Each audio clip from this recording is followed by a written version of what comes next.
Vaya, profesor. Buenos días.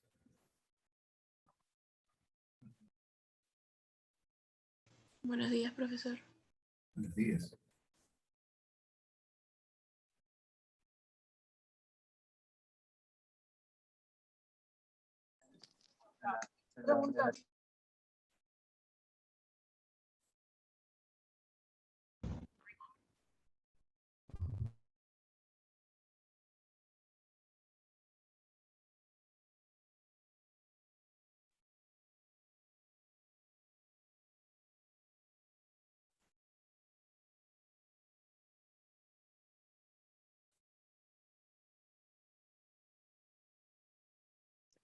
Buen día, profesor. Buenos días.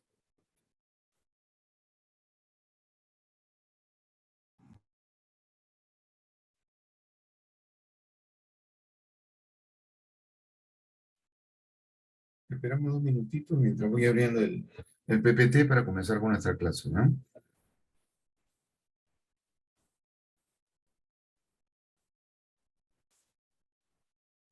¿Qué tal el fin de semana largo?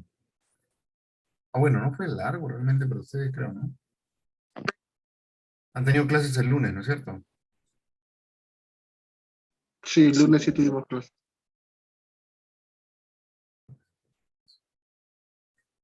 Bueno, también los feriados que este presidente son más extraños. Nos va el mismo día casi, ¿no? Un poquito desatinado.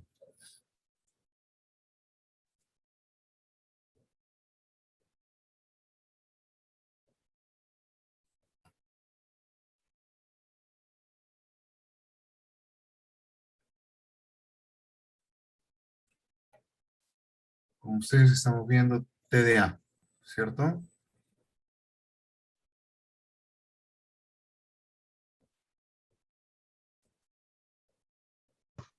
Sí, profesor.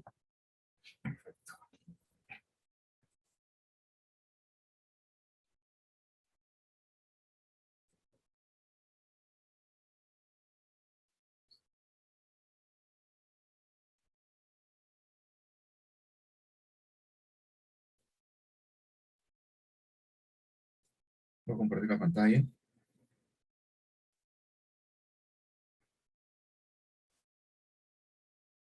Llegamos a ver los criterios diagnósticos.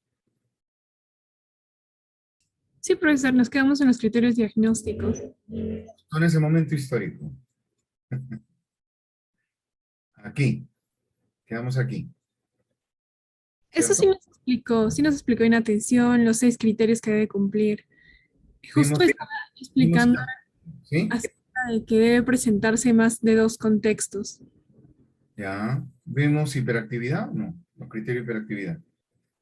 Sí, sí lo vimos, profesor. Ya. Vimos también los... ya. Vimos esto.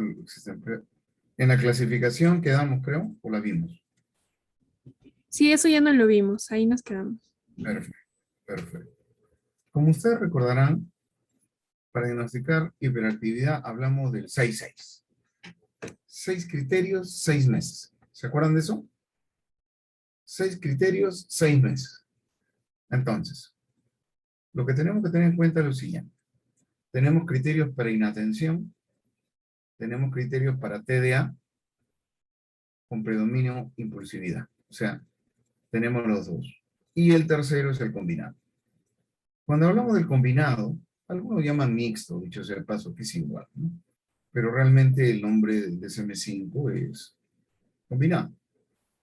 Y la presentación combinada requiere que se cumplan 6 criterios, ojo, escuchen esto, 6 criterios de inatención y 6 criterios de hiperactividad e impulsividad durante los 6 últimos meses. Esto quiere decir, si cumple 6 de inatención, si cumple 6 de hiperactividad e impulsividad, será denominado combinado. ¿Ok? Eso es un primer criterio. Ahora, puede ser que sea presentación predominante con falta de atención. Esto quiere decir, si cumple el criterio A1, es decir, los criterios de inatención, pero no se cumplen los criterios de A2, es decir, hiperactividad e impulsividad durante los 6 últimos meses. Esto quiere decir, vamos a plantear un ejemplo. 6 criterios de inatención versus 5 de hiperactividad e impulsividad será predominantemente con falta de atención. ¿Está claro esto? Así tenga 5. Entonces, desde ese punto de vista, lo que estaría definiendo si fuera inatento o con problema de atención sería que obtuviera 6 criterios en el área de A1 o inatención. Y que en los criterios A2, es decir, hiperactividad e impulsividad, no llegara a cumplir con esos criterios. Todo siempre durante los 9 meses. Ahora, ¿cuándo será predominantemente hiperactivo e impulsivo? Si cumple el criterio A2, hiperactividad e impulsividad, y no cumple el criterio A1, inatención, durante los 6 últimos meses. ¿Está claro esto, señores? Profesor, es últimos 6 meses, ¿no? O 9. ¿Es 6 o 9 meses? No les escuché bien. Tiene que tener 6 siempre, mi amigo. Ok. Si tiene 6 de hiperactividad y solamente 5 o 4 o 3 en inatención, sería con predominio hiperactividad. ¿Ok? Pero siempre acuérdate de 6 meses. Siempre la formulita, 6-6. 6 criterios, 6 meses. Si cumplo con 5 criterios de inatención y 6 de hiperactividad, tendré una presentación predominante hiperactiva e impulsiva. Si cumplo con 6 de inatención versus 4 o 3 o 2 o 1 de hiperactividad, seré predominantemente con falta de atención. Y si cumplo 6 de 1, es decir, de inatención, y 6 de hiperactividad, seré combinado. ¿Está claro? Sí, profesor. Gracias. Perfecto. Ya. Ahora, vamos a ver que también es cierto de que hay algunas personas que pueden remitir síntomas. ¿Qué quiere decir en remisión de síntomas? Eso involucra de que posiblemente la persona en este momento ya no esté cumpliendo necesariamente con los 6 durante estos últimos 6 meses. Pero estos sí se cumplían antes. Entonces ahora, a raíz de la intervención, si ustedes lo vuelven a evaluar en estos últimos 6 meses, se dan cuenta que de repente cumple con 5 o 4. Pero, sin embargo, los síntomas que existen siguen deteriorando su funcionamiento social, académico, laboral. Esto quiere decir que tiene una remisión parcial, porque se están superando, modificando algunos criterios diagnósticos, pero los que existen aún tienen un efecto muy negativo en su funcionamiento social. ¿Está claro lo que les digo? A eso se llama remisión parcial. ¿Cuándo sería una remisión social? Que en los 6 últimos meses no tenga ninguna de las conductas, que no cumpla con los 6 criterios. ¿Ok? Los 6 no se cumplen. Y ya no preocupa el efecto que tiene su conducta social, ni académica, ni laboral. ¿Sí? ¿Está claro? Remisión quiere decir que los síntomas van desapareciendo. Siempre pones esa palabra. Y una remisión parcial quiere decir que han desaparecido algunos, no todos. Y algunos aún persisten en estos 6 últimos meses de la evaluación. Pero que aún, pese a que han desaparecido 2 o 3, puede ser que siga teniendo afectada su área social y su área académica. ¿Claro, señores? Sí, profesor, todo claro. Cuando hablamos de la gravedad, puede ser leve, moderada y severa. ¿De qué dependerá que sea leve? Posiblemente cuando solo tenga predominio de un área, fundamentalmente inatención, ¿no? ¿Y cuándo será moderada? Cuando tenga puntaje de un área que llega a 6 y posiblemente de la segunda área tenga una puntuación de 3 aproximadamente, ¿no? 3, 2 o 7 del otro. ¿Y cuándo será severa? Cuando tenga una alta puntuación en ambas, y por ejemplo, puede ser que en una tenga 6 y en otra 5, por ejemplo, o que pueda tener 7 y 5, por decirlo de alguna manera. Ok. Entonces, haciendo una clasificación de TDA con predominio en atención y TDA con predominio hiperactividad e impulsividad, si vamos a la severidad, sería más severa la combinada, porque tiene más áreas comprometidas. ¿Está claro, señores? Miren, esto es algo que refiere un chico, ¿no? Cuando estoy con mis amigos me dicen que soy un pesado, que no quieren jugar conmigo porque siempre les molesto y meto la pata. Esta es una característica, ¿no? El meto la pata es porque como son impulsivos y no reflexionan, pueden cometer errores que generan incomodidad. No entiendo cómo no quieren que vaya a sus casas a jugar. A mí me gusta mucho estar con mis amigos. Ellos se ríen mucho de las cosas que hago y casi siempre hago lo que me dicen o piden. Ellos tratan de gustar, pero muchas veces, como son medio chavitos, el chavo del 8 siempre mete la pata o no. Díganme, ¿siempre pasa eso o no con el chavo? Sí, al Casi final siempre. siempre ocasiona problemas. Todo bien y al final termina metiendo la patita. Entonces, ellos son medio chavitos, pues, porque siempre hacen algo que incomoda. Por ejemplo, yo me acuerdo que a unos chicos los habían puesto a bailar por el Día del Padre, cuando no había COVID, ¿no? Estaban bailando en pareja, y él agarra y le mete una patada a la chica porque giró más rápido y la chica estaba pateando para la derecha, y a él le tocaba patear para la derecha, pero ya había pateado para la derecha tan rápido que pateó para la izquierda y la pateó a la chica. La chica se la perdonó la primera y le dio una segunda patada y la chica se molestó y se fue y ya no siguió bailando con él, ¿no?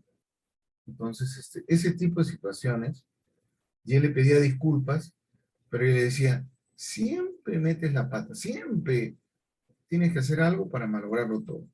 Eso era lo que decía. ¿Ok? Esas son algunas cosas que ocurren, ¿no? Por ejemplo, están jugando, se adelantan a sus turnos. Eso tiene que ocurrir. Con respecto a la prevalencia y morbilidad.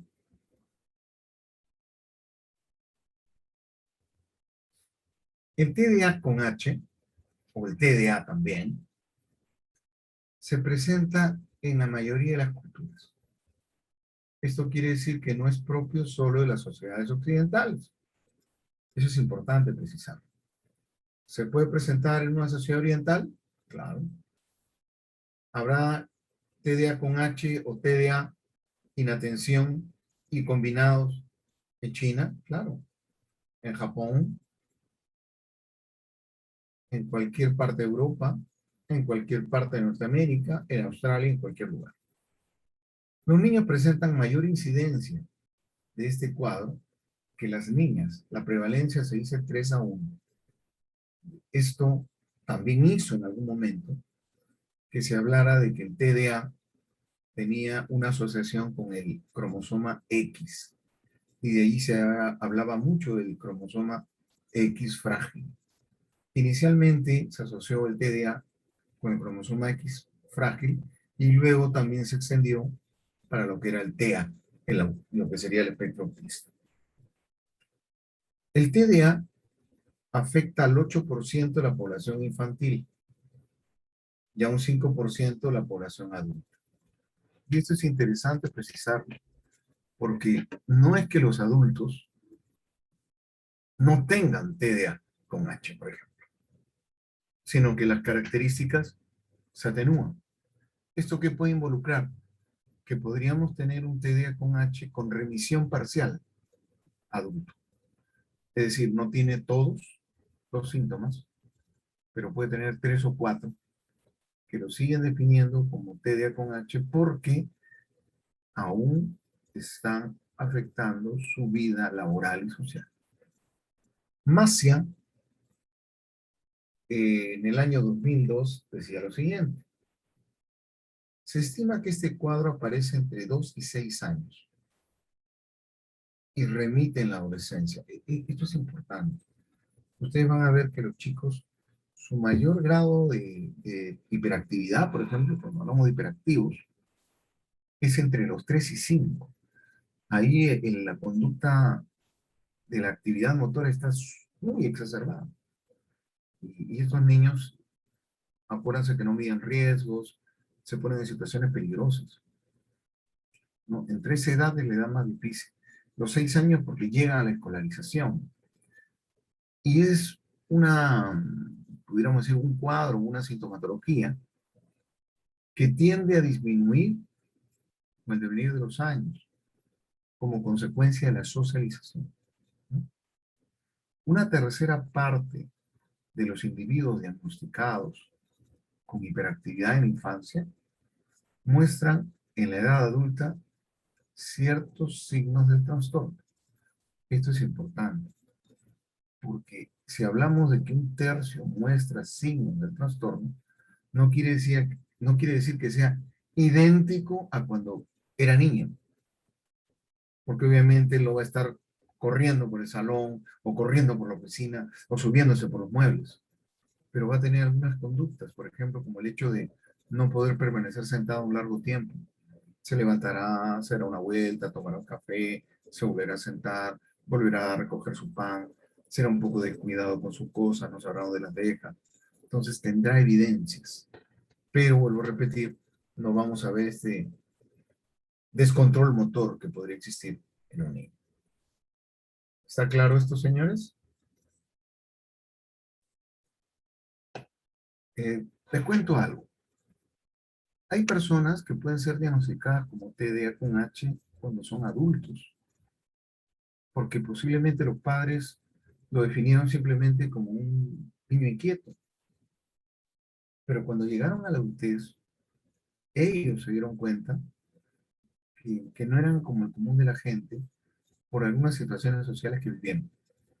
Yo tenía un paciente que era muy buen deportista, jugaba muy bien, pero era muy impulsivo. Él, por ejemplo, estaba jugando y él corría y quería que le dieran siempre la pelota. Que cuando no le daban y estaba en situación de gol y alguno fallaba, iba, lo gritaba, se descontrolaba. Cuando de alguna forma lo fauleaban, se ponía impulsivo. Y como él jugaba con sus amigos, eran partidos amistosos, ¿no? Donde uno va a jugar para distraerse fundamentalmente. ¿Qué es lo que llegó a ocurrir? Los chicos dejaron de invitarlo a jugar fútbol. Entonces ellos jugaban fútbol todos los domingos, por ejemplo, a las 8 de la mañana. Entonces él fue con sus cosas y no había nadie. Averiguó y nadie jugaba.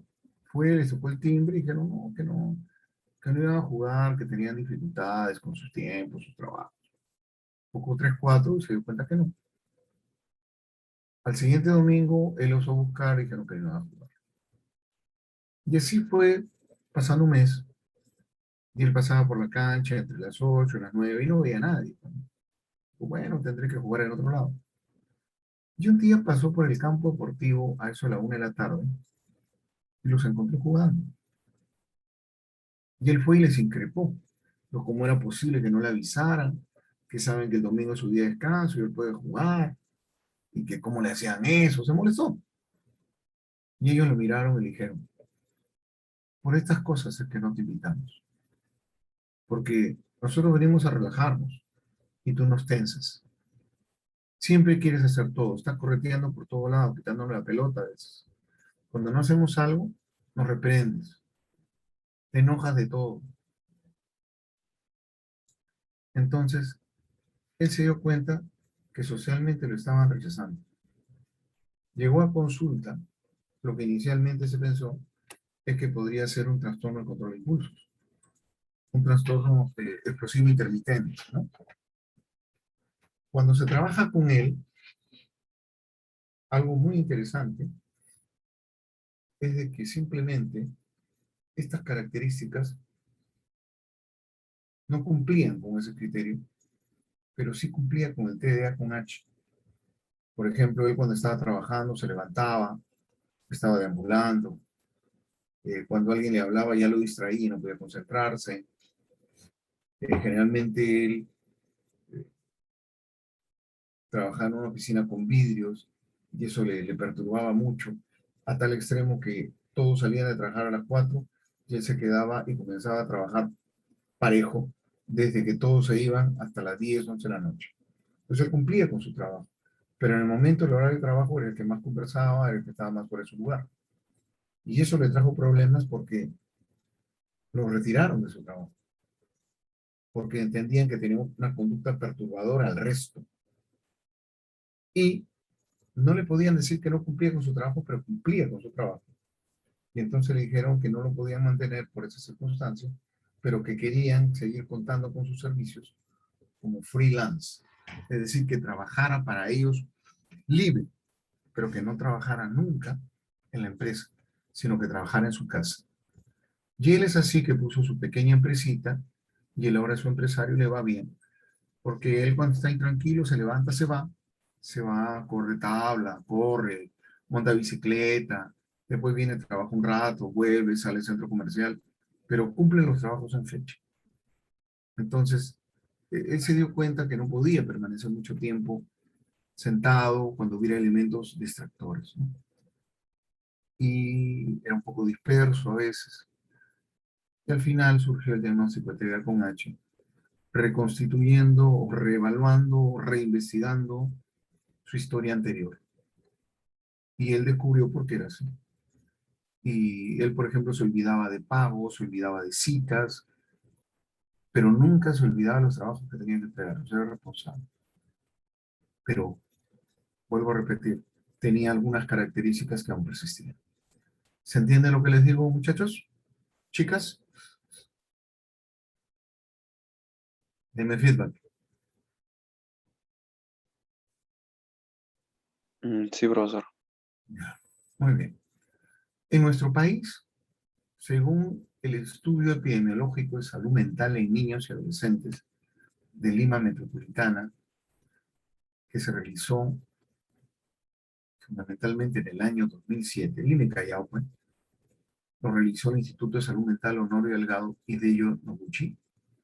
La prevalencia de TDA con H era de 9.5, lo que quiere decir que era alta. Ahora, si nos damos cuenta, entonces no es tan baja la incidencia como lo cree. ¿A qué nos referimos como comorbilidad? Cuando hablamos de comorbilidad, quiere decir que el cuadro no se presenta aislado, sino que el cuadro se presenta asociado a otros trastornos. Por ejemplo, el trastorno negativista desafiante. Se dice que el trastorno negativista desafiante afecta entre el 40 y 60% de las personas que padecen de TDA con H. Eso es muy interesante. ¿Por qué? Porque si ustedes encuentran un chico que no respeta reglas, que se enfrenta verbalmente a su padre, a su madre, a los profesores, a cualquier persona que tenga autoridad sobre él, estaría enfrente a un trastorno negativista desafiante, porque no respetan normas y reglas. ¿Ok? Eso es muy importante porque a veces uno se deja llevar solo por el trastorno negativista desafiante y pierde la perspectiva que es hiperactivo. Entonces la pregunta sería, ¿qué fue primero? Si tienen ambas características, se dan cuenta que primero fue el TDA con H. Pero lo que ocurrió es que como no le pusieron límites claros, este chico fueron demasiado permisivos y fue transgrediendo reglas. Porque como es impulsivo, por ejemplo, le dicen, no, no salgas a la calle, porque el chico pide permiso, pero ya está en la puerta saliendo. Y entonces ni escucha. Entonces cuando van a verlo ya salió. Entonces la madre se molesta, pero espera que venga de la calle y le llama la atención recién. El chico ya salió, o sea, ya quebró la regla. Y entonces esto se convierte en un patrón. Y la madre no le pone límites.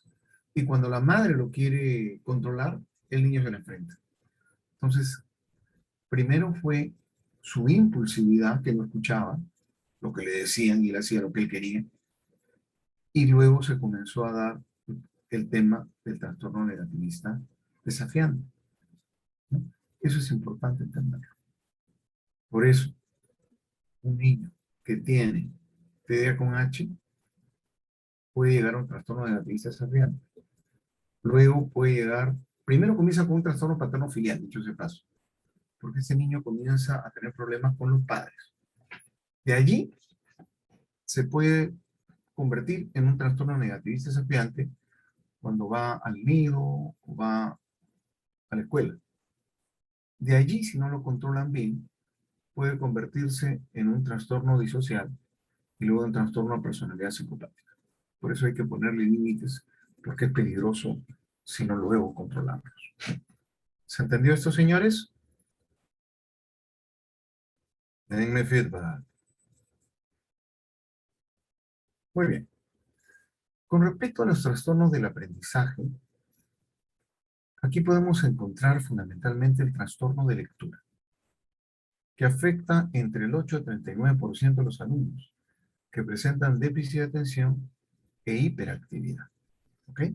Entonces, acuérdense de esto. Entre el 8 y 39% de los niños que tienen déficit de atención e hiperactividad van a presentar un problema de lectura. ¿Por qué? Si usted le pregunta a uno de estos chicos, se van a dar cuenta que no tolera leer. Porque leer, ¿cuánto tiempo involucra? ¿Un minuto? Estos chicos saben qué fallan en las clases, en el plan lector. ¿Ustedes tuvieron plan lector cuando estudiaban o no? ¿Les dejaban libros para leer? ¿En algún curso en comunicación generalmente? Dígame, ¿sí o no? Sí, profesor, a veces mandaban obras también. Ah, qué bien. O sea que eres más culta. Ya, eso es importante. Y dime, ¿cuántas horas invertías diariamente para leer? Lucero. Sí, profesor, cuando eran obras grandes, por ejemplo, se invierte más tiempo. 1 hora diaria, media hora puede ser. Perfecto. Y tú recordarás que habían chicos que no leían en tu salón y lo querían leer al final todo corriendo. Sí, había compañeros que no leían y a última hora estaban ahí queriendo revisarlo. Y algunos no terminaban porque lo leían los papás por ellos. Ahora, es muy probable que los TDA no puedan soportar estar tanto tiempo leyendo y generalmente leen tan rápido que pierden información. Por eso en que en temas de lectura generalmente tienen serias dificultades. Siempre acuérdense, si un niño comienza a fallar en comunicación y tienen plan lector, averigüen cómo hace respecto a la lectura. Y denle una lectura frente a ustedes, una lectura corta, y se dan cuenta que se distrae mucho. Ahora, también tienen problemas en trastorno de cálculo, entre el 12 a 30%, si se dan cuenta es un poco más. ¿Por qué? Porque son impulsivos, porque no terminan de leer todo el problema y ya están planteando la operación para resolverlo. Entonces, supongamos, alguien le dice, ¿no? Era un problema. María tenía 5 paquetes de galletas. Se encontró con 4 amigos y ella tenía 5 paquetes de galletas. Ella no sabía cómo distribuir las galletas que tenía. Entonces lo que hizo fue comprar 5 chocolates y lo distribuyó entre todos. Entonces lo que hace el chico de repente es suma 5 más 4 y dice 9 paquetes. ¿Cómo lo distribuyó? de repente lo que él hace es divide entre los 5 y da con puntos decimales. ¿Y eso no sería una operación de fracciones? Dígame, ¿no sería más conveniente? ¿Por qué un chocolate no lo hace a partir de 0,5? ¿O me equivoco? Partes un tercio, un octavo. ¿Sí o no? Y el chico falla, pues, porque solamente entiende sumar y no recesivo. También pueden tener problemas, por ejemplo, porque una parte del tenor dice suma y una segunda parte habla de resta y él solamente percibe la suma.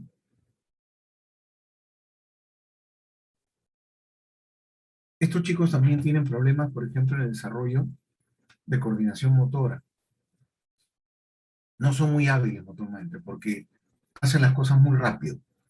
Entonces, si le dan a ustedes para que salte soga, la mueve rápido y entonces generalmente no puede saltar correctamente y trastabilla. Eso es bien común, ¿no? Entonces, igual para saltar soga, igual para hacer una actividad motora de correr y saltar valla porque se precipita y no calcula. Todo esto que estamos descubriendo es muy común.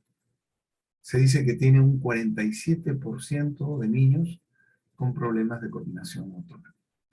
Todos estos datos han sido planteados por Orjales en los niños. Ahora, lo que podemos decir también es que estos chicos, si ustedes le dan una prueba de alternativa múltiple y le ponen una pregunta capciosa, por ejemplo, de repente le ponen, ¿no? Discrimine usted cuál de estas figuras podría ser un polígono. Marque todas las que podrían ser identificadas como un polígono. Y él leyó, marque las que pueden ser identificadas como polígono. Vio la primera, la marcó y dejó de ver las alternativas. Y habían dos figuras. Eso tiene que ver con su impulsividad y sale mal. No por falta de información a veces, sino por impulsividad. ¿Está claro? ¿No les ha pasado a ustedes a veces cuando están un poco ansiosos en un examen, marcan rápido y no leyeron bien la pregunta y dicen, pero ¿cómo se me escapó esta pregunta? ¿No les ha pasado? Porque fueron impulsivos por el tiempo. Eso pasa. Sí. Eso pasa mucho en exámenes de admisión. Porque las personas quieren resolver un examen largo en poco tiempo.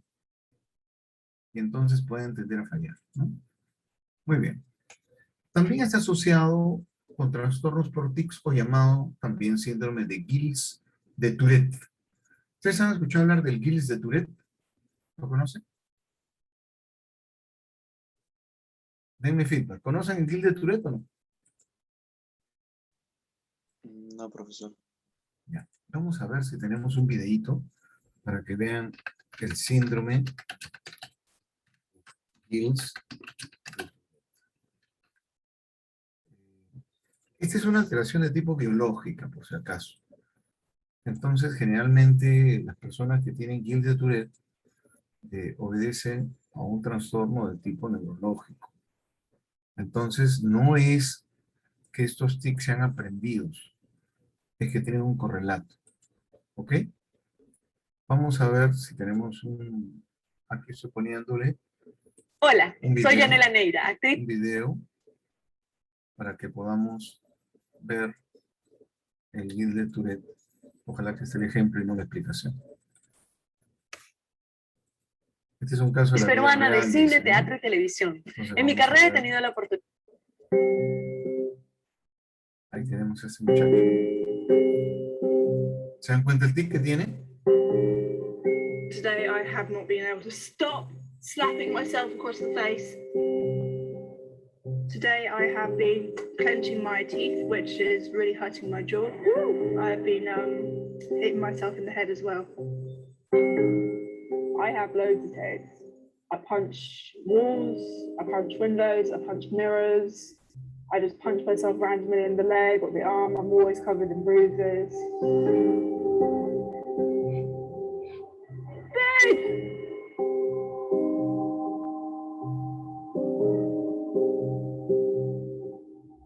potential friends, potential employers, potential partners. Like if they've got a problem with me having Tourette's, I don't want to know them. I don't want to be employed with them. I want nothing to do with them. So I mention it like straight away.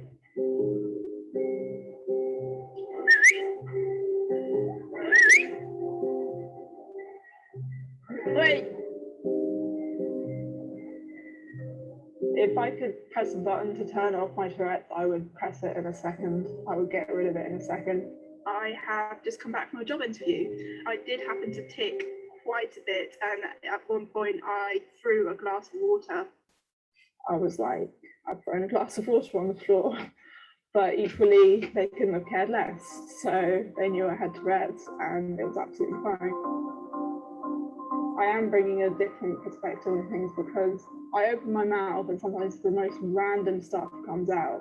And it's kind of creative in a way. It's kind of like odd and surprising and funny. I'm Alice Franklin and I have Tourette's.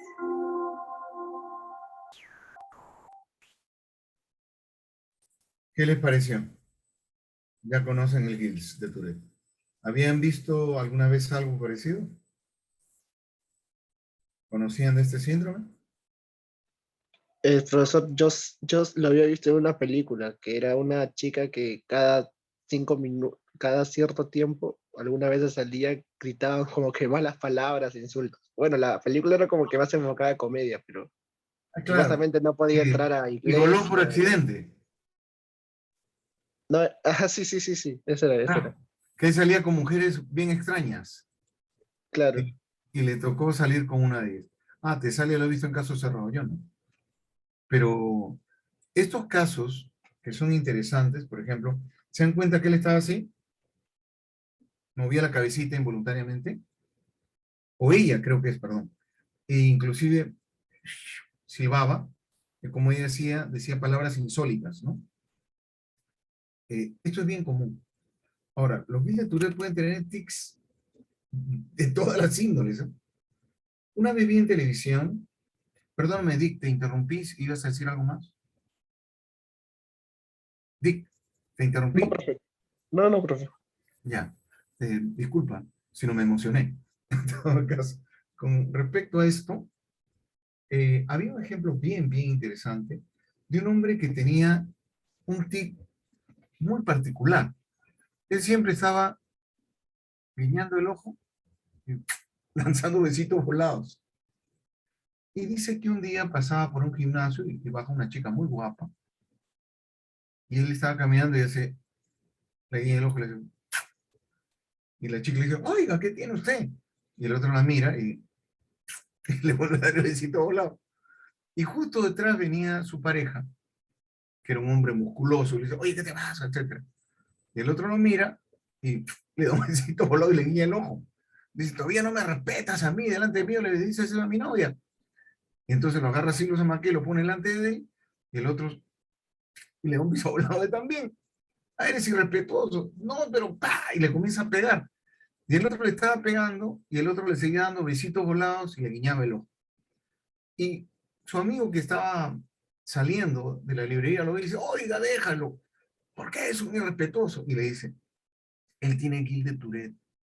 Y los que tienen Gilles de Tourette, cuando se ponen más ansiosos, los tics se exacerban más. ¿Se entiende esto? O sea, si estoy ansioso, no puedo controlarlo y se exacerban más. Entonces, ¿qué es interesante de esto? El hombre se sintió mal después de lo que había hecho, ¿no? Pero ya pues le había pegado, ¿no? Y la chica no sabía qué hacer porque había interpretado mal el gesto de este joven, ¿no? Y él le pedía disculpas y le seguía guiñando el ojo y le seguía dando besos. Entonces, hay infinidades, de manifestaciones de tics. Hay algunos tics que pudieron ser socialmente mejores. Yo conocía a un catedrático, ¿eh? De una universidad, no sé dice cuál, y él siempre paraba así. Siempre. Y esa era una expresión, era como un rictus. Entonces yo le dije, ¿tú tienes síndrome de Gilles de Tourette? Me dijo, no. Y le expliqué, y me dijo, no. Le dije, a ver, ¿cuánto tiempo puedes permanecer sin estar sonriendo? Puse mi cronómetro y no pudo dejar de sonreír más de un minuto. Y quería, y hacía, y terminaba con el gesto. Ese, por ejemplo, era un tic. Pero ¿saben lo gracioso de esto? Es de que como era un tic sonriente, le era favorable. Porque todo el mundo decía que agradable, siempre está con una sonrisa. Y no sabían que el tema estaba relacionado con Lille Tourette. ¿Se entiende lo que les planteo? Entonces, los chicos que tienen, por ejemplo, TDA, pueden tener también Guillain-Barré y se dice que afecta al 10.9 de los casos con TDA con H. Y si sabemos que el Guillain-Barré tiene una connotación genética o una alteración del cromosoma, pensemos que estas personas también podrían tener una relación del TDA con H también asociado a una alteración genética. ¿Está claro lo que hemos conversado? Denme feedback, ¿sí o no? Sí, profe. Ya. Ahora, vamos a ver lo que es el trastorno de ansiedad. El 25% de los casos de TDA son muy ansiosos, lo cual puede ser ocasionado por las dificultades que tienen al enfrentar situaciones que le generan estrés. Por ejemplo, acuérdense que ellos muchas veces son rechazados socialmente. Por eso muchos de ellos tienen temor de ir al colegio, tienen fobia social, por ejemplo. No quieren ir al colegio. O tienen una ansiedad generalizada cuando tienen que ir a un lugar donde van a conocer gente nueva porque tienen miedo si los aceptarán o no, ¿no? Eso es muy común. Porque ellos se dan cuenta del efecto que produce su comportamiento en el otro. ¿Ok? Esto lo plantea Espina y Ortega.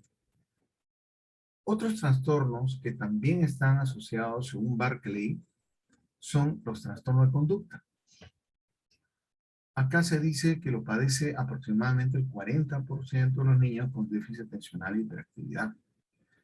Acuérdense que hemos descrito, primero, un trastorno de TDA con H, un trastorno paterno-filial, luego un trastorno de conducta negativista desafiante, luego podemos seguir a un trastorno de conducta y luego una conducta disocial, y por último ya a una personalidad psicopática.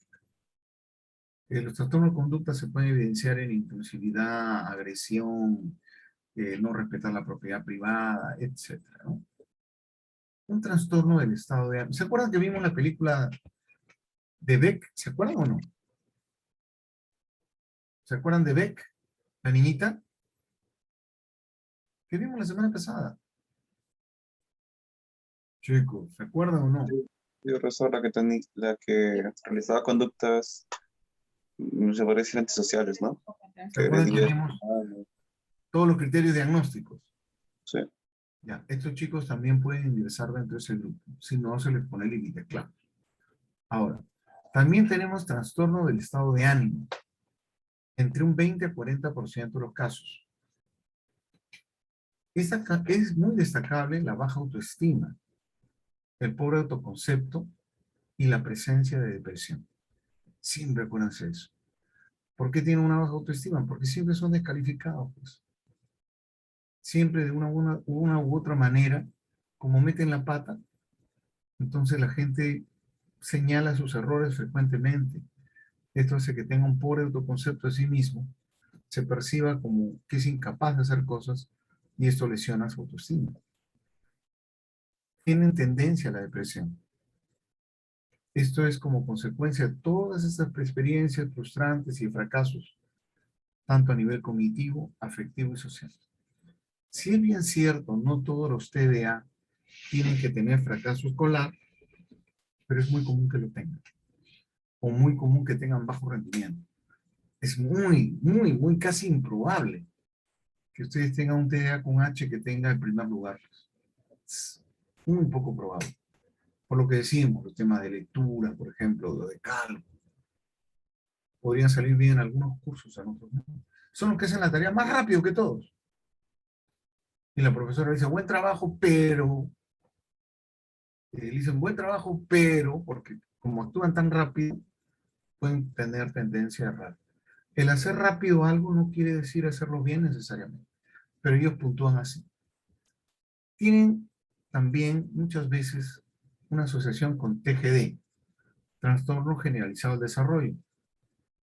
El 26% de los niños con TGD pueden presentar TDA con H de tipo combinado. Entonces, que no les extrañe que ustedes, por ejemplo, un TGD puede ser un síndrome de Rett, podría tener alguna de estas características, ¿no? Y otros cuadros más. Ahora, más que hablar de TGD en la actualidad, se habla de TEA, trastorno espectro autista. Entonces, podríamos pensar que esto podría estar asociado a autismo, Asperger, trastorno generalizado de desarrollo no especificado, etc. ¿Ok? También está asociado a trastorno disocial, miren, en un 14.3%. No es tan bajo. Y también está asociado a un trastorno del sueño en un 30-60%. Estos niños tienen problemas para conciliar el sueño. Generalmente duermen tarde, eh, generalmente están muy activos hasta antes de dormir.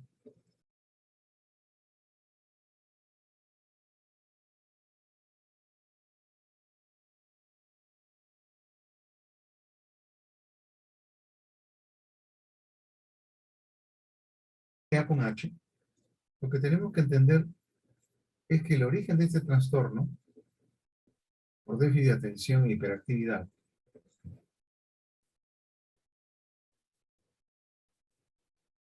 el origen de este trastorno no se precisa con exactitud.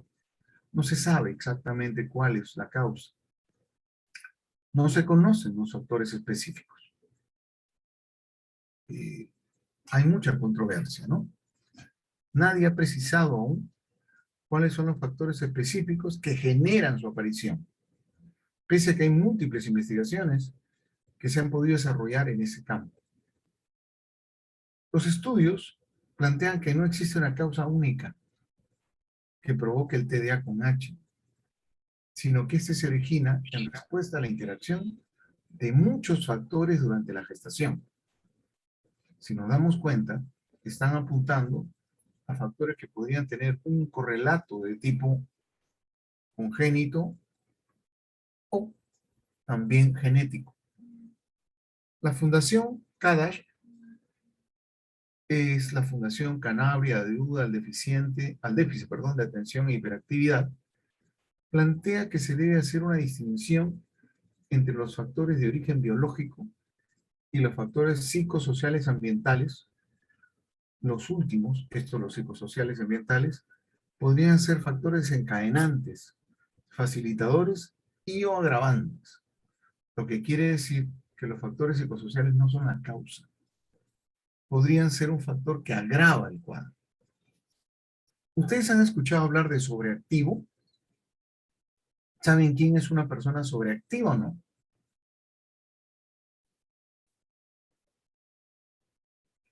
Un sobreactivo se va a caracterizar porque puede tener una conducta muy similar al hiperactivo, pero solo en un contexto. De repente en la escuela. Nada más. Porque como no entiende la clase, se para, se mueve, se va, está pidiendo cosas a su compañero, está perturbando a todo el mundo. Pero solo en el colegio. Cuando está en su casa, tranquilo, sentado, ve su televisión, juega sus actividades, almuerza tranquilo, respeta turnos. Entonces, eso extraña, ¿no? Porque uno dice, ¿por qué es tan inquieto en el colegio y tan tranquilo en la casa? La explicación puede ser muy simple. Porque en la casa generalmente no tiene tareas escolares. Porque hay colegios que las tareas escolares las hacen en la escuela y llegan a la casa y no llegan con tareas. ¿Algunos de ustedes estudiaron en un colegio así? Porque hay algunos colegios que trabajan así. Me parece bien, ¿eh? ¿Algunos estudiaron en un colegio similar al que describo?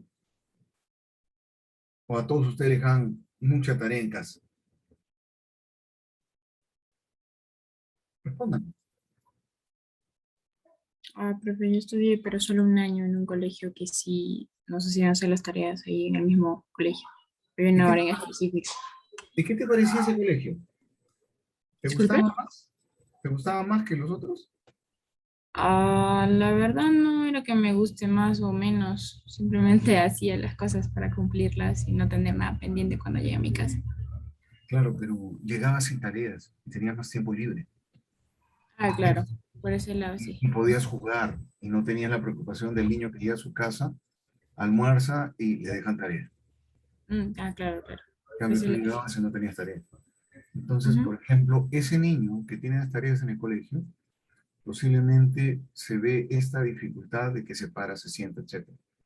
Pero cuando está en su casa, no. Y puede ser que el problema sea que no entiende bien y se incomoda. Entonces, es muy probable que este niño tenga sobreactividad. Pero inclusive cuando le colocan un tutor que le explica y le facilita hacer las tareas, ese chico, esta conducta disminuye en ese contexto. Pero cuando está en la clase y no entiende por qué es distraído, se exacerba ese problema. Entonces, ahí tendrían ustedes que los factores sociales y psicosociales desencadenan el problema, pero no son la causa. Porque si controlas los factores psicosociales, se elimina el problema. Eso se llaman sobreactivos. Por eso, acuérdense bien que hemos dicho, el diagnóstico de TDA, ¿dónde tiene que hacerse? En dos contextos como mínimo. ¿Ok? Sigamos. Los estudios plantean que no existe una causa única que provoque el TDA con H, sino que se origina en respuesta a la interacción de muchos factores durante la gestación, ¿no? Eso es importante. Acuérdense, uno de ellos, ¿cuál podría ser? Por ejemplo, algunos hablan de factores, por ejemplo, de tipo genético, factores de problemas de metabolismo, etc. Ahora lo vamos a ver más detalladamente. Dentro de las causas que más se han relevado, tenemos los factores genéticos. Se habla de los factores de origen hereditario y explican en un 80% la aparición de los casos, ¿no? Entonces, en un 80% de los casos detectados con TDA, se ha comprobado que tienen un origen genético. La probabilidad de presentar el trastorno es mayor si algún progenitor lo padece. El riesgo, se dice, si el papá, por ejemplo, tiene, o el papá o la mamá, TDA con H, existe un 8 a 2% de que él presente TDA con H. Eso lo han investigado Soutuyo y 10 en el año 2007. También se ha encontrado lo siguiente. Existe un coeficiente de heredabilidad del TDA, que es de 0.76. Estamos hablando, este es un estudio de correlación, donde saben que una correlación perfecta es de 1, pero nadie llega a tener una correlación perfecta de 1, lo que quiere decir que 76, por decir algo, por ciento, podrían heredar este cuadro. Es alta la tasa, ¿no? Lo que significa que si tu padre tiene TDA, es muy probable que tú lo tengas. Pese a esas cifras tan elevadas que estamos describiendo, no existe una evidencia de que exista relación con una posible causa genética directa.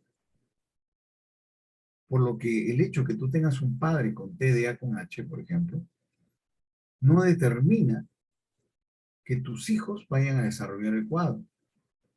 Tan solo hablamos de una mayor probabilidad. ¿Ok? Mayor probabilidad. Eso no quiere decir que ocurra. Ahora, esto lo plantea nuevamente Subtelo y Díez, que son muy conocidos en el trabajo de investigación de personas con TDA. Los estudios de genética molecular han desarrollado el trastorno como un trastorno de herencia poligénica. ¿Qué es un trastorno poligénico? Que se ve la interacción de múltiples genes, no de uno. Entonces, cuando se estudia un gen, no se encuentra la causa. Cuando se están estudiando, perdón, la interacción conjunta de varios genes, sí se encontrará causa. Está esto teniendo una mayor aceptación. El principal candidato sería el gen DRD4 asterisco 7, que es un gen que se encuentra en el cromosoma 11. Nosotros acordémonos solamente del cromosoma 11, el gen 40, el gen 7, ¿ok? Que es el responsable de producir el receptor D4, que es un neurotransmisor dopaminérgico, y que en el caso de los afectados por TDA, este gen está alterado en un 50-60% de los casos. Nuevamente, Sotelo y 10. Entonces, hablamos de que las personas que tienen TDA con H podrían tener una alteración en el cromosoma 11 y en el cromosoma 7 que tiene que ver con la transmisión de la dopamina. Otros plantean factores neuroquímicos. Las teorías explicativas neuroquímicas describen que las personas con TDAH tienen una falta en el desarrollo de circuitos cerebrales, como el córtex prefrontal, los ganglios basales y las conexiones frontoestriadas. Si se dan cuenta, se asocian más a nivel frontal. ¿Y por qué se dice esto? Porque tienen fallos permanentes en el sistema ejecutivo del cerebro y los mecanismos de inhibición y autocontrol. Acuérdense que las personas que tienen problemas a nivel frontal generalmente son impulsivas. Y algo muy interesante es que no pueden inhibir sus impulsos. Ahora, algo que también no olvidemos es que las personas que tienen una lesión a nivel prefrontal tienen problemas para planificar y generalmente son desorganizadas. Ahí tienen un ejemplo más de que podría ser un factor también causal. Estos fallos en el funcionamiento cerebral se explican debido al desequilibrio que hay a nivel de dopamina y adrenalina, sustancias químicas del cerebro encargadas de transportar la información. Entonces, esta teoría puede ser complementaria a la anterior, que hemos dicho que hay una alteración en el cromosoma 11, específicamente en el gen 7, que tiene que ver casualmente con los radicales dopa. El déficit de la dopamina y la noradrenalina genera problemas en los circuitos reguladores de varias zonas del cerebro, como son el córtex prefrontal, el cuerpo calloso, los ganglios basales, lo que altera el funcionamiento de las funciones ejecutivas, responsables de lo que sería dirigir el foco de atención, planificar, organizar, regular la conducta e inhibir estímulos irrelevantes del entorno. ¿Está claro esto? Empezamos conversando, entonces tenemos ya dos factores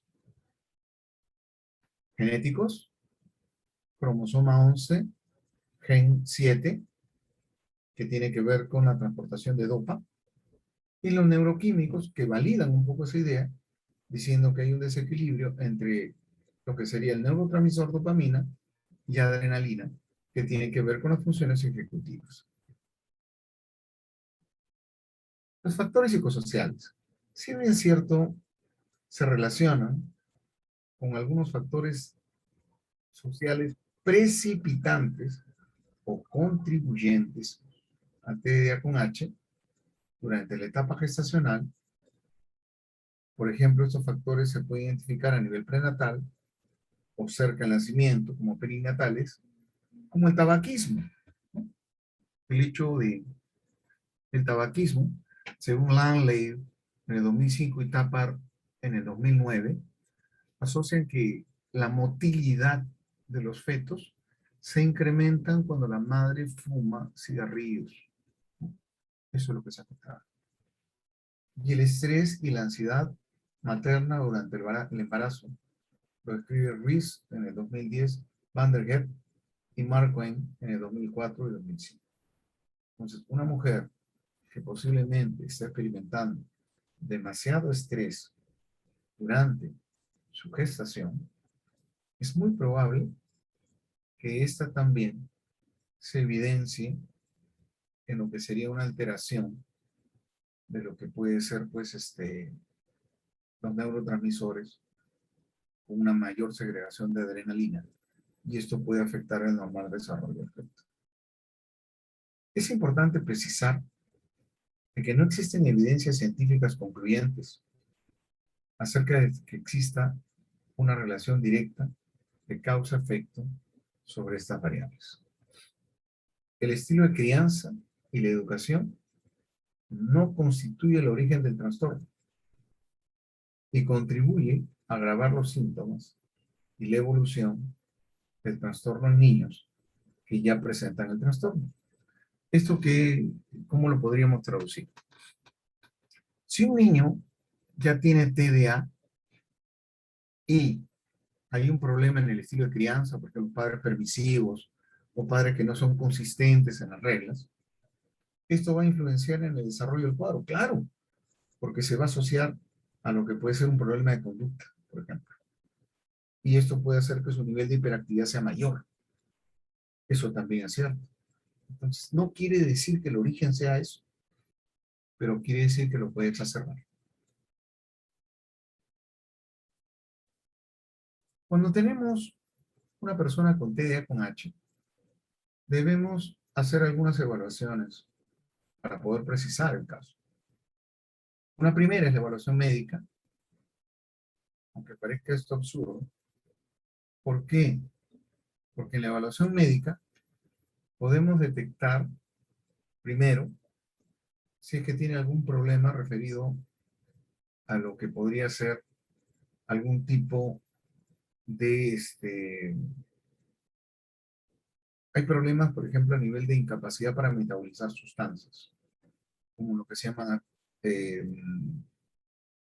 sustancias grasas, la fenilcetonuria, y estas son causales de lo que puede ser el tema, casualmente, de lo que es esa exageración de la conducta motora.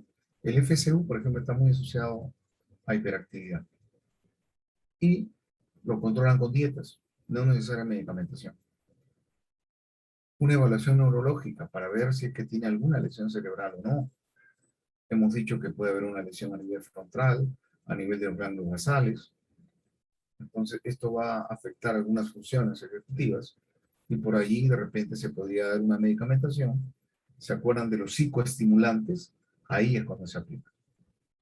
También una evaluación psicológica para ver si es que hay un compromiso intelectual asociado y para poder establecer si es que esta conducta se presenta en dos contextos y si de alguna manera es válido, ¿no?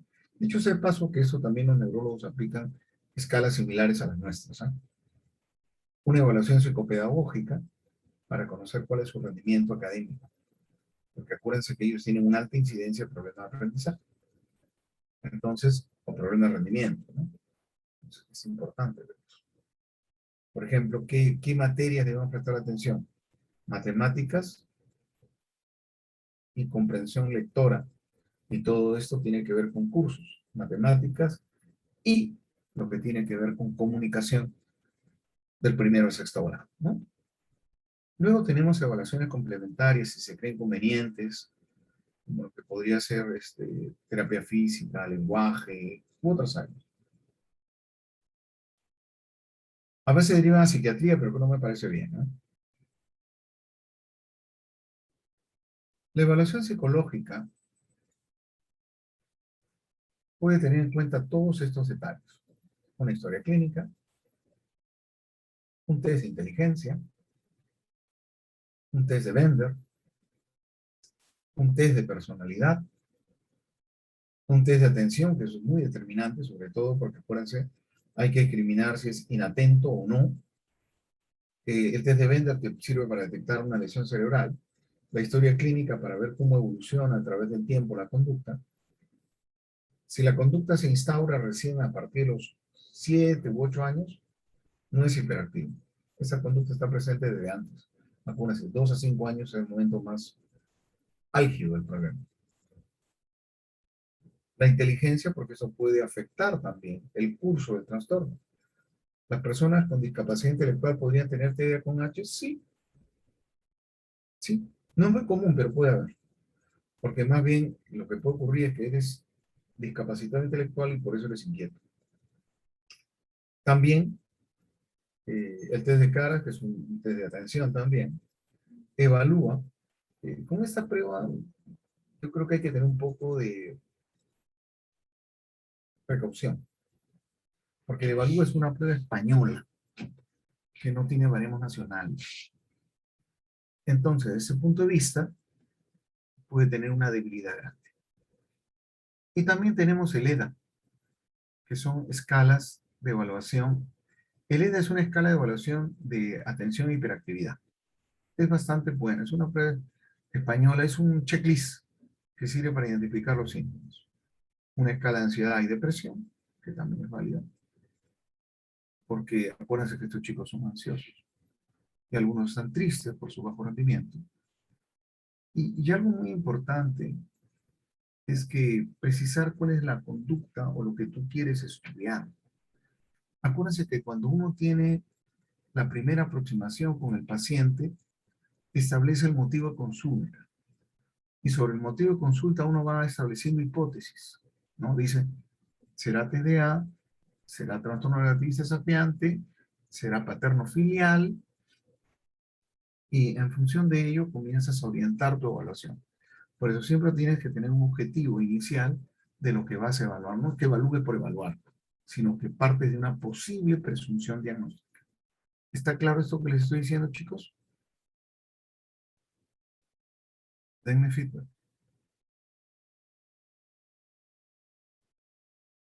Señores, ¿están ahí? Kenneth, Jordano, Profesor, se lo escucho. ya. Sí, Dime, pues, ¿ustedes han tenido alguna práctica anteriormente en alguna institución antes de la pandemia? Aunque parezca absurdo esto. ¿Tuvieron la posibilidad de ir a algún centro alguna vez? ¿Hacer una experiencia de campo? No, profesor. Bueno, ojalá que todo esto se resuelva. Dicen que ya el otro año va a haber semipresencialidad, ¿no? Y al menos ya hay algunos colegios que están yendo a clases. Eso quiere decir de que posiblemente ustedes también puedan comenzar a tomar contacto con población de manera directa. ¿Y saben por qué es importante esto? Porque ustedes cuando reciben a una persona en consulta, lo primero que tenemos que saber es por qué viene el consultante, ¿cierto o no? Quien determina el motivo es él, no yo. Y él te describe todos los problemas que tiene su hijo. Tú los anotas y luego de escuchar toda esta descripción, comienzas a pensar, ¿cuál podría ser el posible diagnóstico? Eso es una presunción diagnóstica. Es decir, ¿será TDA con H? ¿Será un trastorno negativista desafiante? ¿Será discapacidad intelectual? Y en función de esos datos, es que yo oriento mi evaluación. Yo digo, ya, para descartar que sea discapacidad intelectual, vamos a tomar una prueba de inteligencia. Porque eso podría justificar su bajo rendimiento y su problema de conducta en el aula. Pero también puede ser que sea TDA. Entonces, elijo una escala de hiperactividad que me va a permitir corroborar en dos contextos si eso no es. Entonces, ya tengo el dato para ver si es hiperactivo en dos contextos. Tengo el dato de la inteligencia y comienzo a seguir pensando. Digo, ¿qué más? Vamos a ver su atención. Pues entonces vamos a tomar una prueba específica de atención. ¿Ok? Veo ese detalle. De repente me interesa saber cómo es su conducta social. Hago una observación en el patio de juegos y veo cómo se relaciona. Y ya estoy armando mi batería y con eso voy a hacer un diagnóstico. ¿Está claro?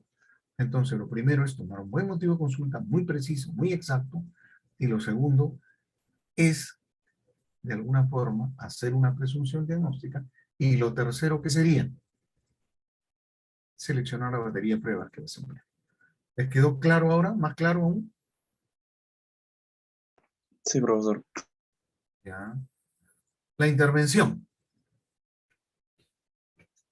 La finalidad es controlar los síntomas, prevenir las complicaciones, y la idea es no permitir que la persona lo aíslen, lo desintegren, tanto en el ambiente escolar como familiar. Algo muy importante con respecto a esto es que para el tratamiento, por lo tanto, debe intervenir un equipo multidisciplinario. Algunos hablan de interdisciplinario. Cuando se habla de interdisciplinariedad, quiere decir que nosotros debemos conocer un poco el trabajo que hace cada uno de los profesionales y poder hacer algunas sugerencias. Por ejemplo, un psiquiatra conoce parte del trabajo del neurólogo y el neurólogo conoce parte del trabajo del psiquiatra, ¿no?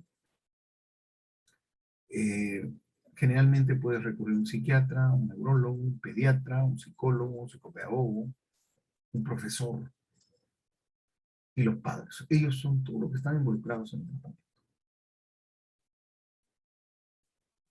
La intervención amerita una intervención farmacológica. En algunos casos, yo no estoy muy de acuerdo. Si yo puedo conseguir con el tratamiento conductual modular su conducta, no recurro al tratamiento farmacológico. Y el tratamiento conductual implica ABA y el cognitivo conductual, ¿no? Eliminar ideas o creencias irracionales, por ejemplo, filtrajes, etc. El tratamiento farmacológico consiste en que el médico, generalmente es el neurólogo, administra psicoestimulantes. Hemos dicho de que pueden ser fármacos que tienen neurotransmisores, como noradrenalina, ¿no? Ahora, porque hay una teoría por medio, acuérdense que hay un problema a nivel de un desbalance entre la dopamina y la adrenalina. Las razones que justifican iniciar un tratamiento medicamentoso es que los síntomas sean muy severos y el grado de tensión que evidencia el niño, porque puede ser un chico muy ansioso, puede estar alterando a los padres y a los profesores y al mismo. Entonces, esto puede justificar la administración de este tipo de tratamiento. Pero ¿saben cuál es el problema cuando la primera opción es el tratamiento farmacológico? Que prescinden de los otros. Que creen que, por ejemplo, el Ritalin, que es uno muy común que dan, va a mejorar su atención y por lo tanto ya no va a tener fracaso escolar. Ya va a estar atento. Pero se olvidan que de repente han intervenido después de algún tiempo y ya tiene un problema conductual. Entonces el otro no necesariamente va a eliminar el problema conductual. Por eso es conveniente tener un tratamiento adicional. ¿Para qué? Para que de alguna manera el tratamiento medicamentoso sea complementado. El tratamiento conductual, aquí lo importante es emplear técnicas de modificación de conducta que constituyen una de las intervenciones psicológicas más relevantes para niños que sufren este problema. La modificación de la conducta va a intervenir directamente sobre aquellas conductas que podríamos decir son disruptivas o perturbadoras en el ambiente escolar.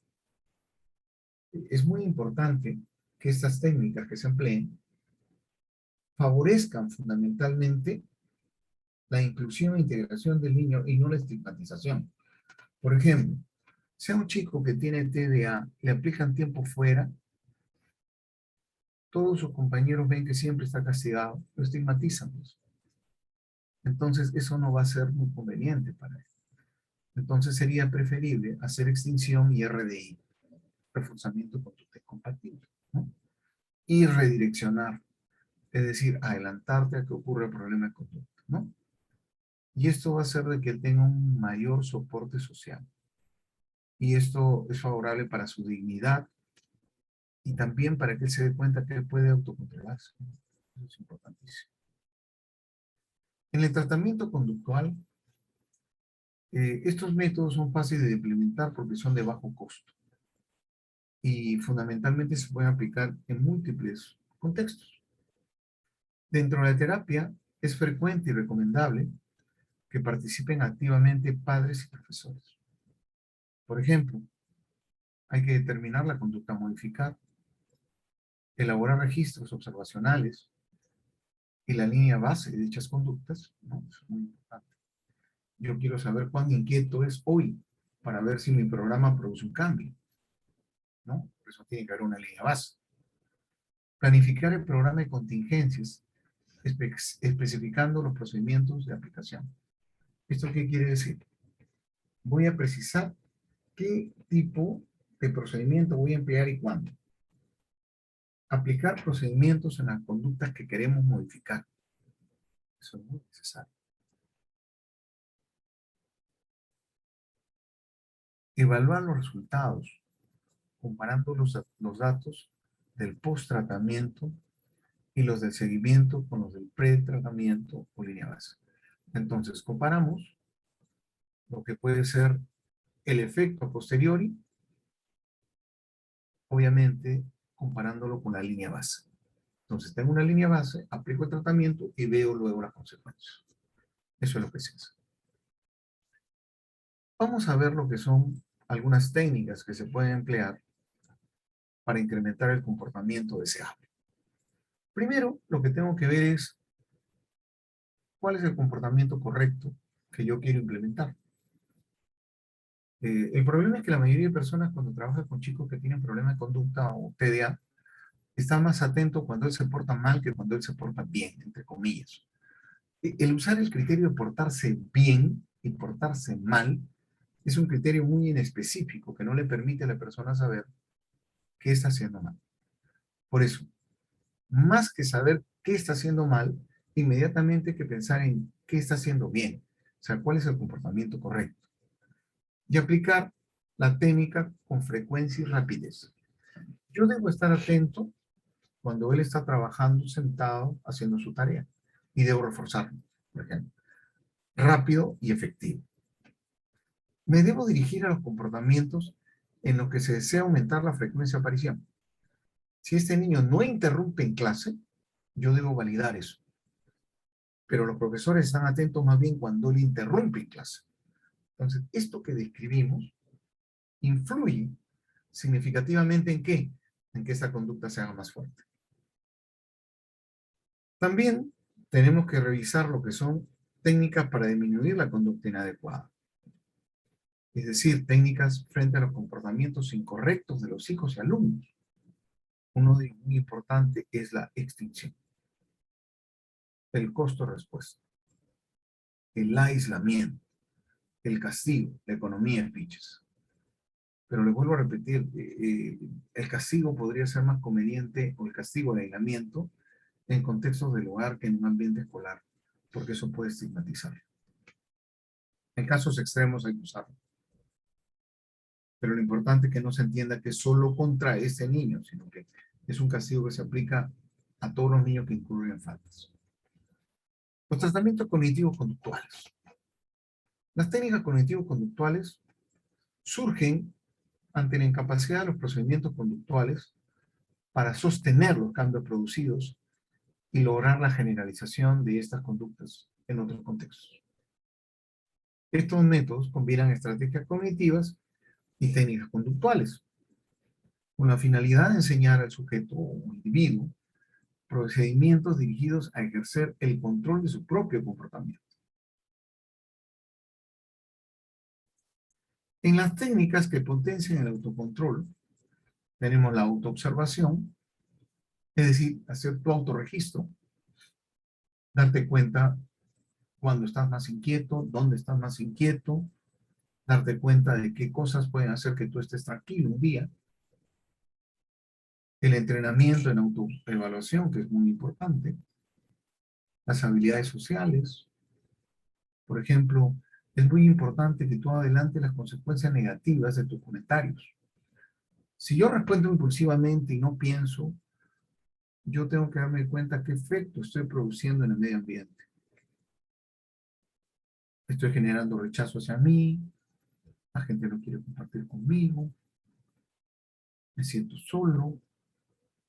Entonces te enseño una conducta alternativa. Es, si lo contrario, por ejemplo, a opinar e interrumpir a las personas, es esperar que terminen de hablar, entonces vamos a ir haciéndote un entrenamiento en habilidades sociales. Por ejemplo, ¿ustedes alguna vez, cuando conversan con alguien, lo que hacen es, tienen que escuchar todo lo que el otro diga? Este es un ejercicio, y lo pueden hacer. Escuchen todo lo que el otro diga, y después háganle un resumen de lo que dijo. Y la otra persona lo que tiene que hacer es al escuchar el resumen, tiene, al terminar el otro interlocutor, decirle si fue correcto o no el resumen. ¿Por qué es importante esto? Porque te estás entrenando en la acción de escucha. Entonces, mucha gente no está acostumbrada a escuchar. Entonces, la idea, hablen, el otro escucha, terminas de hablar y tienes que hablar un promedio entre 3 y 5 minutos, el otro te va a escuchar. Luego lo que tú vas a hacer es, le vas a dar el feedback de lo que dijo y el otro te dirá si es correcto o no. Y si no fue correcto, te va a volver a repetir la historia, volverás a escuchar la historia, tantas veces sea necesario hasta que llegue a captar el mensaje. Si se dan cuenta, en este entrenamiento, estamos tratando de hacer de que tú escuches más, hables menos, una característica que da con H. Un segundo aspecto es que el interlocutor, en función a tu entrenamiento, se va a sentir tomado en cuenta y escuchado, mejora tu relación social. Y otro aspecto importante también es que de repente no interpretas erróneamente y apresuradamente lo que el otro te va a decir. Entonces tiene una implicancia favorable para ti y para el otro. Por ejemplo, ese es un ejercicio para habilidad social. ¿Qué les parece ese ejercicio? ¿Lo conocían? No, profesor, pero se ve que es muy útil, la verdad. Pruébenlo. Pruébenlo. O sea, si tienen alguna persona que es así, entrénenlo así. Y se van a dar cuenta primero que el otro toma conciencia que por responder rápido, la otra persona no necesariamente siente que ha sido entendida. Y eso puede irlo modulando, ¿no? Un poco. Ese es un entrenamiento, por ejemplo, ¿no? Otro entrenamiento puede ser el hecho de que ponerlo en una situación de conversación y ver cómo termina una conversación. Hay gente que termina, sobre todo los TDA con H, una conversación de manera abrupta, ¿no? Por ejemplo, está conversando contigo y dice, bueno, ya tengo que irme, y se va. Y justo cuando tú le estabas narrando algo.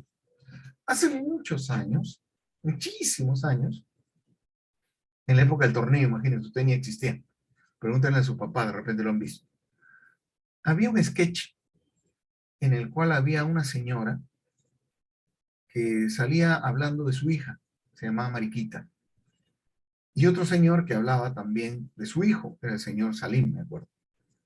Y entonces se encontraban en la calle, y el señor siempre por cortesía decía, buenos días, señora, ¿cómo se encuentra? ¿Y qué tal? ¿Cómo está su hijita Mariquita? Le dice, ay, Mariquita, y le comenzaba a hablar de todo lo que sea Mariquita. Mariquita era brillante. Tocaba piano, era deportista, era muy inteligente, y hablaba y hablaba y hablaba, ¿no?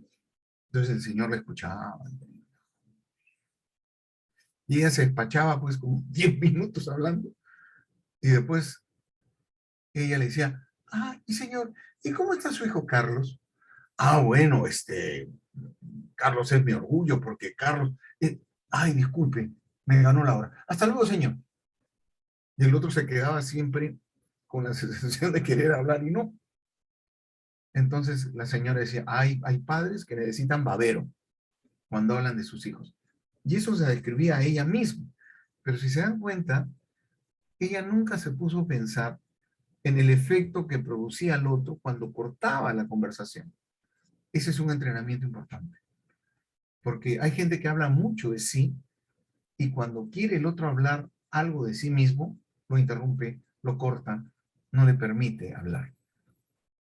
Esa es otra característica del TDA con H. Entonces, ese es otro buen entrenamiento. ¿Ok? Siempre acuérdense de eso. Ahora, el entrenamiento autoinstruccional es como que tú te repitas una orden, ¿no? Que tú digas, tengo que escucharlo atentamente, esperar que termine de hablar y luego yo intervendré.